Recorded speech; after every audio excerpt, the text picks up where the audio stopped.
कक्ष जो है वह है L, उसमें 8 इलेक्ट्रॉन होंगे। तो इस प्रकार 2 और 8 यानी 10 इलेक्ट्रॉन हो गया। अब कितना बचा?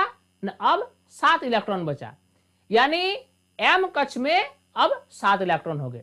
तो इसी प्रकार क्लोरीन का जो इलेक्ट्रॉनिक विन्यास होगा वह होगा 2, 8, 7।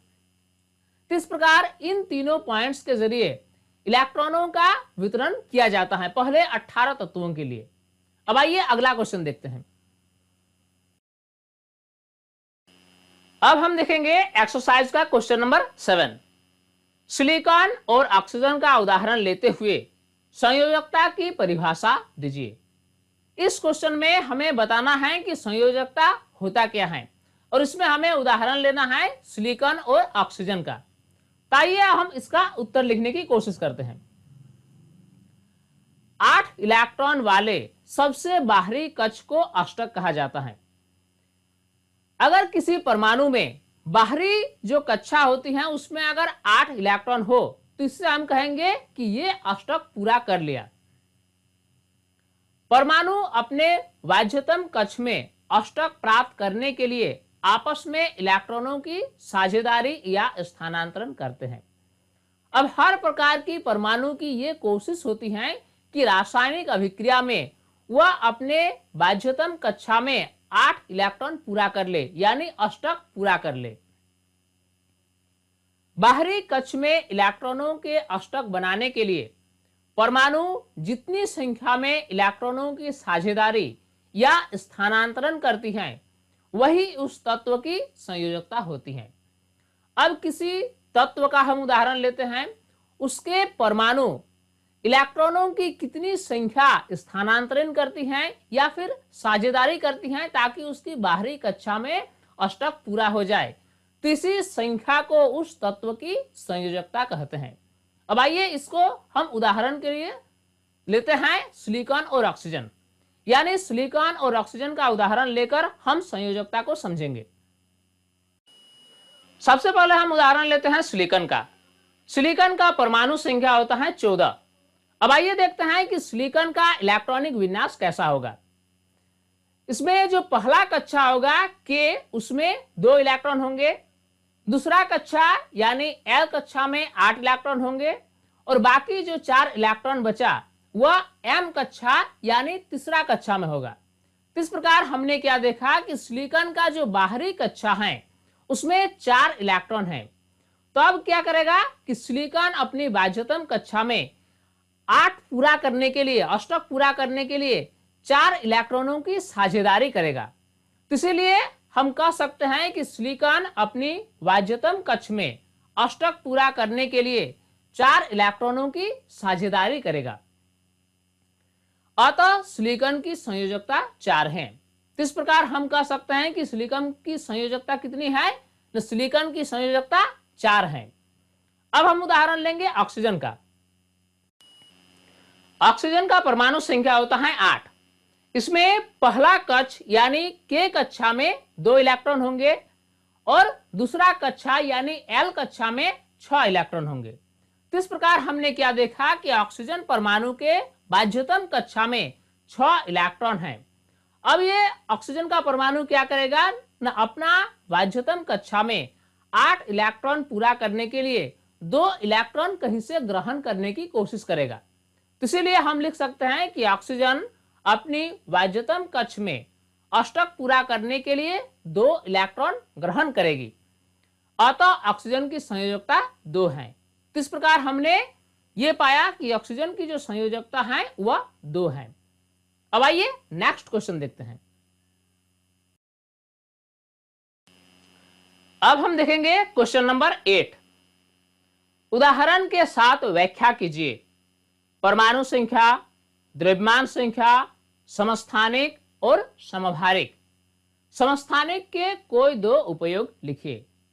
इसमें हमें कुछ टर्म के बारे में व्याख्या करना है। पहला है परमाणु संख्या, दूसरा है द्रव्यमान संख्या, तीसरा है समस्थानिक और चौथा है समभारिक। इन सभी के बारे में हमें संक्षिप्त नोट लिखना है। साथ में इस क्वेश्चन में हमें यह भी बताना है कि समस्थानिक के कोई 2 उपयोग क्या क्या है। तो आइए इस क्वेश्चन का हम आंसर लिखने की कोशिश करते हैं। तो सबसे पहले हम परमाणु संख्या के बारे में वर्णन करते हैं। किसी तत्व के एक परमाणु के नाभिक में उपस्थित प्रोटॉनों की कुल संख्या को उस तत्व का परमाणु संख्या कहते हैं।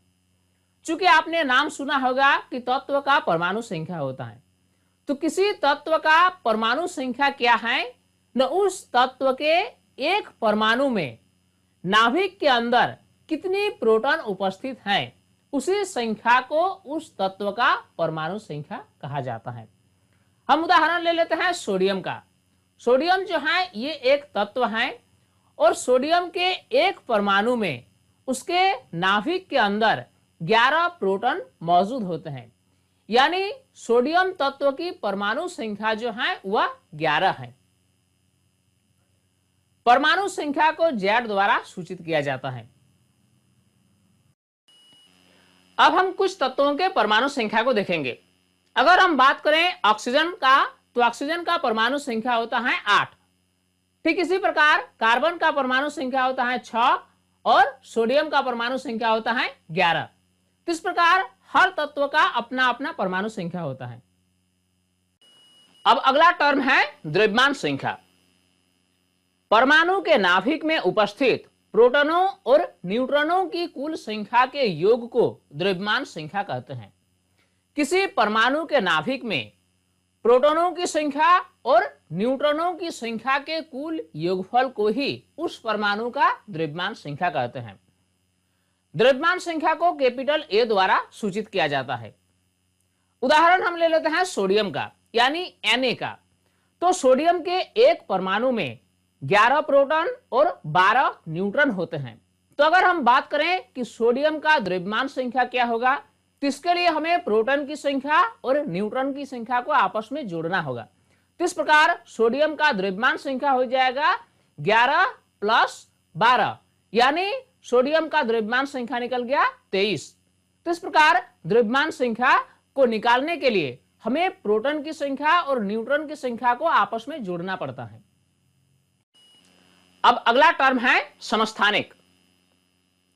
एक ही तत्व के परमाणु जिनकी परमाणु संख्या समान लेकिन द्रव्यमान संख्या भिन्न होती है, समस्थानिक कहलाते हैं। अब आइए जरा समस्थानिक को हम समझने की कोशिश करते हैं। जब तक समस्थानिक का पता नहीं चला था, तब तक ऐसी मान्यता थी कि किसी तत्व के सभी परमाणु बिल्कुल एक जैसे होते हैं। लेकिन जब वैज्ञानिकों को समस्थानिक के बारे में पता चला, तब यह धारणा में परिवर्तन आई। एक्चुअली क्या होता है कि कुछ ऐसे तत्व होते हैं जिसके सभी परमाणु बिल्कुल एक जैसे नहीं होते हैं। कुछ परमाणु ऐसे होते हैं कि उसकी परमाणु संख्या तो समान होती है लेकिन द्रव्यमान संख्या भिन्न होती है।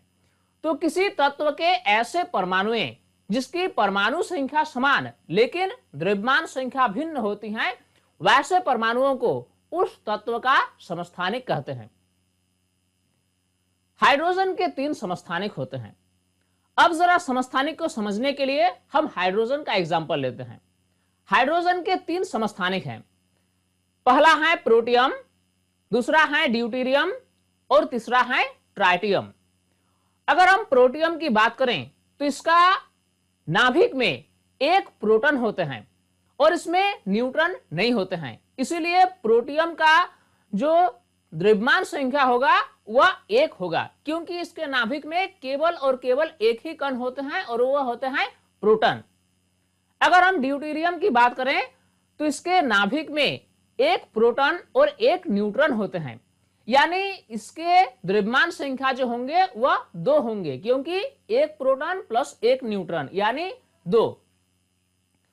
अगला एग्जांपल है ट्राइटियम। ट्राइटियम जो है यह भी एक प्रकार का समस्थानिक है हाइड्रोजन का। ट्राइटियम के नाभिक में 1 प्रोटॉन और 2 न्यूट्रॉन होते हैं, यानी अगर इसकी द्रव्यमान संख्या की बात किया जाए तो इसकी द्रव्यमान संख्या 3 होती है।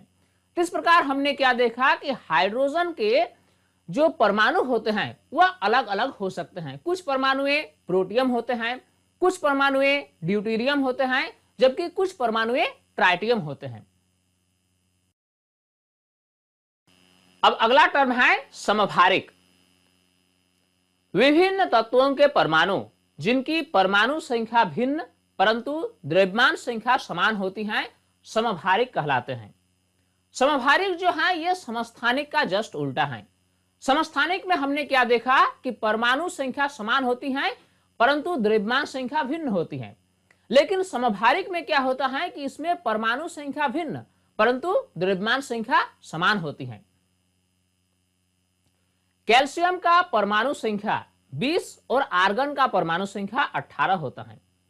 अब जरा समभारिक को समझने के लिए हम कैल्शियम और आर्गन का एग्जांपल लेते हैं। अगर हम बात करें कैल्शियम का, तो कैल्शियम का परमाणु संख्या जो है वह 20 होता है और आर्गन का परमाणु संख्या 18 होता है, जबकि इन दोनों तत्वों का द्रव्यमान संख्या 40 होता है। तो हमने क्या देखा कि द्रव्यमान संख्या कैल्शियम और आर्गन दोनों का एक जैसा है और वह है 40, लेकिन दोनों का जो परमाणु संख्या है वह है अलग अलग। कैल्शियम का 20 है और आर्गन का 18 है। तो इस प्रकार कैल्शियम और आर्गन जो है वह समभारिक का उदाहरण है। यानी कैल्शियम और आर्गन के साथ क्या है कि इसमें परमाणु संख्या तो भिन्न परंतु द्रव्यमान संख्या समान होती है। तो ऐसे उदाहरणों को हम समभारिक के नाम से जानते हैं। पूछे गए क्वेश्चन के अंत में यह भी लिखा है कि समस्थानिक के किन्हीं दो उपयोगों को लिखें। तो आइए हम समस्थानिक के दो महत्वपूर्ण उपयोग के बारे में जानते हैं। पहला उपयोग यह है कि यूरेनियम के एक समस्थानिक का उपयोग परमाणु भट्टी में ईंधन के रूप में होता है, और दूसरा उपयोग है कि कोबाल्ट के एक समस्थानिक का उपयोग कैंसर के उपचार में होता है। अब हम देखेंगे एक्सरसाइज का question number 9। Sodium plus ion के पूरी तरह से भरे हुए के व एल कोष होते हैं, व्याख्या कीजिए। इस क्वेश्चन में हमसे यह पूछा गया है कि एक्सप्लेन कीजिए कि कैसे सोडियम आयन के पूरी तरह से भरे हुए के और एल कोष होते हैं। तो आइए इसका हम आंसर लिखने की कोशिश करते हैं। सोडियम का परमाणु संख्या 11 है और इसका इलेक्ट्रॉनिक विन्यास 281 होता है। चूंकि सोडियम का जो परमाणु संख्या है वह है 11 और अगर हम इसका इलेक्ट्रॉनिक विन्यास लिखेंगे तो पहला कक्षा में 2 इलेक्ट्रॉन, दूसरा कक्षा में 8 इलेक्ट्रॉन और तीसरा कक्षा में 1 इलेक्ट्रॉन होगा। परंतु सोडियम 1 इलेक्ट्रॉन का त्याग करके सोडियम आयन बनाता है, लेकिन सोडियम क्या करता है कि अपने बाध्यतम कक्षा में 8 इलेक्ट्रॉन पूरा करने के लिए इसके तीसरे कक्षे में जो 1 इलेक्ट्रॉन है उसको यह त्याग करने की कोशिश करता है, और इस इलेक्ट्रॉन को यह त्याग करके अपने बाध्यतम कक्षा में यानी दूसरी नंबर के कक्षा में 8 इलेक्ट्रॉन की अवस्था को प्राप्त करना चाहता है। इस प्रकार सोडियम आयन के कक्ष में 2 और एल कक्ष में 8 इलेक्ट्रॉन होते हैं। अतः सोडियम आयन के पूरी तरह से भरे हुए के व एल कोष होते हैं। अब आइए अगला क्वेश्चन देखते हैं। अब हम देखेंगे क्वेश्चन नंबर 10। इसमें हमें ब्रोमीन का औसत परमाणु द्रव्यमान कैलकुलेट करना है। नमूने में ब्रोमीन के 2 समस्थानिक दिए गए हैं। एक समस्थानिक का द्रव्यमान संख्या है 79 और दूसरा समस्थानिक का द्रव्यमान संख्या है 81। इसमें ब्रोमीन का वह समस्थानिक जिसका द्रव्यमान 79 है उसका परसेंटेज दिया गया है 49.7% और ब्रोमीन 81 का परसेंटेज दिया गया है 50.3%। तो इस प्रकार नमूने में ब्रोमीन के 2 समस्थानिक हैं और हमें कैलकुलेट करना है ब्रोमीन का औसत परमाणु द्रव्यमान। तो आइए इसको हम कैलकुलेट करने की कोशिश करते हैं। इस क्वेश्चन में ब्रोमीन के 2 समस्थानिक दिए गए हैं। पहला है Br79 और दूसरा है Br81। Br79 का परसेंटेज दिया गया है 49.7% और Br81 का परसेंटेज दिया गया है 50.3%। अब हमें कैलकुलेट करना है ब्रोमीन का औसत परमाणु द्रव्यमान।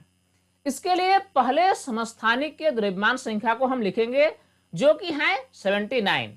अब हम गुना का चिन्ह लगाएंगे और इसका जो परसेंटेज दिया गया है उसको लिखेंगे यानी 49.7%। अब प्लस का चिन्ह लगाएंगे और दूसरे समस्थानिक के द्रव्यमान संख्या को लिखेंगे जो कि है 81। फिर गुना का चिन्ह लगाएंगे और इसका जो परसेंटेज दिया गया है यानी 50.3 उसको हम लिखेंगे। अब हम क्या करेंगे, 79 के जगह पर 79 लिख दिए, गुना का चिन्ह लगाए और 49.7% के जगह पर हम लिखेंगे 49.7 बटा 100। फिर प्लस का चिन्ह लगाएंगे, 81 के जगह पर 81 लिखेंगे, फिर गुना का चिन्ह जो है उसको लगाएंगे और 50.3% के जगह पर हम लिखेंगे 50.3 बटा 100। फिर बराबर का चिन्ह लगाएंगे। अब यहां पर 79 गुना 49.7 बटा 100, इसके जगह पर हम कैलकुलेट करके इसका वैल्यू निकाले और वह आया 39.263। अब प्लस का चिन्ह लगाएंगे। अब वहां पर हम क्या देख रहे हैं कि 81 गुना 50.3 बटा 100, तो इसको जब हम गुना और भागा करेंगे तो इसका वैल्यू निकल जाएगा 40.743। इस प्रकार दोनों को जोड़ेंगे तो इसका वैल्यू निकल जाएगा 80.006, यानी ब्रोमीन का औसत परमाणु द्रव्यमान हमारा निकल गया 80.006। अब आइए अगला क्वेश्चन देखते हैं। अब हम देखेंगे क्वेश्चन नंबर 11। इसमें एक तत्व X का परमाणु द्रव्यमान दिया गया है 16.2। इसके नमूने में दो प्रकार के समस्थानिक हैं, एक है X16 और दूसरा है X18। तो इस क्वेश्चन में हमें बताना है कि समस्थानिक X16 का क्या प्रतिशत होगा और समस्थानिक X18 का क्या प्रतिशत होगा। तो आइए इसको हम सॉल्व करने की कोशिश करते हैं। सबसे पहले हम मान लेते हैं कि X16 की मात्रा A% है, इसीलिए X18 की मात्रा कितनी होगी, 100 माइनस A%। तो इस प्रकार X16 की मात्रा A% और X18 की मात्रा 100 माइनस A%। तो हम लिख सकते हैं कि X16 का जो प्रतिशत है वह है A% और X18 का जो प्रतिशत है वह है 100 माइनस A%। अब हम निकालेंगे औसत परमाणु द्रव्यमान। इसके लिए हमें क्या करना होगा, न एक समस्थानिक का जो द्रव्यमान संख्या दिया गया है उसको हमें लिखना होगा और वह है 16। फिर गुना का चिन्ह लगाएंगे और इसका जो प्रतिशत है यानी A% उससे हम लिखेंगे। अब प्लस का चिन्ह लगाएंगे और दूसरे समस्थानिक का जो द्रव्यमान संख्या है उससे अब हम लिखेंगे जो कि है 18। फिर गुना का चिन्ह लगाएंगे और इसकी जो प्रतिशत है नमूने में उससे हम लिखेंगे और वह है 100 माइनस A%। चूंकि क्वेश्चन में दिया गया है कि परमाणु का जो औसत द्रव्यमान है वह है 16.2, इसीलिए परमाणु का औसत द्रव्यमान के स्थान पर हमने 16.2 लिख दिया। अब बराबर का चिन्ह लगाकर 16 को हम वैसे ही लिख देंगे, गुना का चिन्ह लगाएंगे और A% के जगह पर हम A/100 लिख सकते हैं। अब हम प्लस का चिन्ह लगाएंगे, 18 को वैसे ही लिख देंगे, फिर गुना का चिन्ह लगाएंगे और 100 माइनस A% के जगह पर हम 100 माइनस A/100 लिख सकते हैं। और इससे हम लिखेंगे 16.2 जैसा है उसको वैसे ही लिख दिए। बराबर का चिन्ह लगाने के बाद ये 16 इंटू A डिवाइडेड बाई 100, इसके जगह पर हम लिख सकते हैं 4A डिवाइडेड बाई 25, यानी इसको सिंप्लीफाई करके हमने लिख दिया। अब हम प्लस का चिन्ह लगाएंगे। अब यहां पर जो है 18 into 100 minus A divided by 100, इसको सिंप्लीफाई करके हमने लिखा 9 into 100 minus A divided by 50। तो इस प्रकार हमने यहां तक पहुंचा। अब हम 16.2 को वैसे ही लिखेंगे, उसके बाद बराबर का चिन्ह लगाएंगे। अब यहां पर ये जो टर्म दिया हुआ है दो, एक है 4A divided by 25 plus 9 into 100 minus A divided by 50, ये दो टर्म को हमें आपस में जोड़ना है। इसके लिए 25 और 50 का एलसीएम हम ले लिए 50। अब इसको 50 को हम 25 से डिवाइड करेंगे तो वह आएगा 2, जिससे हमें 4a से गुना करना है। यानी यहां पर हम लिखेंगे 8a, प्लस का चिन्ह लगाएंगे और 9 इंटू 100 माइनस a को हम लिखेंगे और 16.2 को हम वैसे ही लिखेंगे, बराबर का चिन्ह लगाएंगे और यहां पर 8a को 8a लिख दिए, प्लस देने के बाद 9 इंटू 100 के जगह पर 900 माइनस 9a और इसको डिवाइड कर देंगे 50 से और हम इसको लिख सकते हैं 16.2 जो है उसको वैसे ही लिख दिए, बराबर का चिन्ह लगाएंगे, 8a माइनस 9a, इसके जगह पर माइनस a बचेगा, यानी यहां पर हो जाएगा 900 माइनस a और उसको हम डिवाइड कर देंगे 50 से। इस प्रकार हम यहां तक पहुंचे। अब हम क्या करेंगे कि इसको क्रॉस मल्टीप्लिकेशन करेंगे। 16.2 के साथ हम 50 को गुना करेंगे, बराबर हो जाएगा 900 माइनस a। अब क्या करेंगे कि 16.2 को जब 50 से गुना करेंगे तो ये हो जाएगा 810, बराबर का चिन्ह लगाएंगे और लिखेंगे 900 माइनस a।